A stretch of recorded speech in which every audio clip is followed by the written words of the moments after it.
Halo semuanya, selamat datang di channel YouTubeku.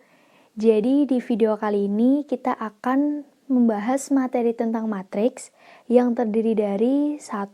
Definisi matriks, 2. Ordo matriks, 3. Transpos matriks, dan langsung saja mari kita mulai. Oke, yang pertama adalah definisi dari matriks. Jadi kita harus tahu nih, apa sih itu matriks? Nah, matriks itu adalah susunan elemen-elemen yang diatur dalam baris dan kolom. Contoh, ada suatu matriks, berdasarkan pengertian sebelumnya, matriks itu diatur dalam baris dan kolom.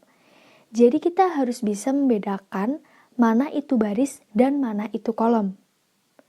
Nah, baris itu terletak pada larik A, B, C. Larik A, B, C ini disebut dengan baris atau baris ke-1. Begitu juga dengan larik D, E, F. Ini disebut dengan baris atau baris kedua. Nah, selanjutnya untuk kolom. Kolom itu terletak pada larik A, D. Ini disebut dengan kolom atau kolom 1. Begitu juga dengan BE, kolom 2, dan CF atau kolom 3. Nah, yang perlu diingat buat teman-teman semuanya, jadi baris itu larik horizontal, sedangkan untuk kolom itu larik vertikal. Untuk lebih memudah kita memahami dan juga mengingatnya. Dan itulah yang dinamakan dengan matriks, yaitu susunan elemen-elemen yang diatur berdasarkan baris dan kolom. Selanjutnya mengenai ordo matriks. Ordo matriks itu adalah banyaknya elemen baris dan banyaknya elemen kolom dalam suatu matriks. Jadi, ordo ini digunakan untuk menyatakan banyaknya baris dan banyaknya kolom dari suatu matriks. Dan untuk itu, ordo matriks dilambangkan dengan AM kali N. Artinya adalah matriks A berordo M kali N.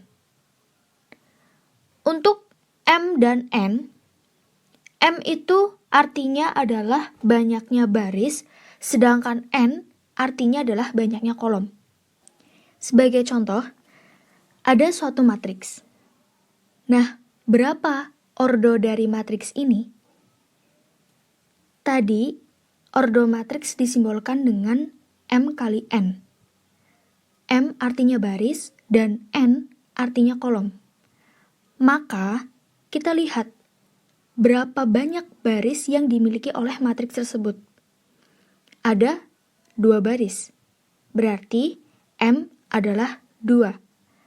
Dan N, kita lihat ada berapa kolom yang dimiliki oleh matriks tersebut. Sebanyak 3 kolom. Maka N adalah 3. Sehingga matriks A memiliki ordo 2 kali 3. Artinya matriks ini memiliki baris sebanyak 2 dan memiliki kolom sebanyak 3. Jadi, itulah yang dinamakan dengan ordo, yaitu suatu cara yang digunakan untuk menyatakan berapa banyaknya baris dan juga banyaknya kolom dalam suatu matriks. Selanjutnya adalah transpos matriks. Jadi, transpos matriks itu disimbolkan dengan pangkat T. Misal A pangkat T, artinya adalah matriks A ditransposkan. Jadi nanti kalau kalian bertemu dengan simbol T, pangkat T, artinya matriks tersebut ditransposkan. Nah, untuk itu, apa sih itu transpos? Transpos matriks itu kita mengubah baris menjadi kolom dan sebaliknya. Jadi maksudnya bagaimana? Suatu matriks setelah ditransposkan, maka yang awalnya dia adalah baris akan berubah menjadi kolom setelah ditransposkan. Begitu sebaliknya, yang awalnya kolom akan berubah menjadi baris setelah ditransposkan. Sebagai contoh, ada suatu matriks. 6, 4, dia adalah baris. Maka setelah ditransposkan, maka dia akan berubah menjadi kolom. 3 dan min 1, dia adalah baris, maka akan berubah menjadi kolom setelah ditransposkan. Begitu juga dengan 6, 3, dia adalah kolom, maka dia berubah menjadi baris setelah ditransposkan. Sama seperti 4 dan min 1, dia berubah menjadi baris setelah ditransposkan. Nah, itulah yang dinamakan dengan transpos. Kita merubah yang awalnya baris menjadi kolom, dan yang awalnya kolom menjadi baris setelah ditransposkan. Itu dia sekilas materi mengenai matriks pada video ini. Nanti akan kita lanjutkan mengenai operasi pada matriks, determinan, dan juga inverse pada part yang kedua selanjutnya. Mohon maaf apabila ada kekurangan, dan semoga bermanfaat. Wassalamualaikum warahmatullahi wabarakatuh.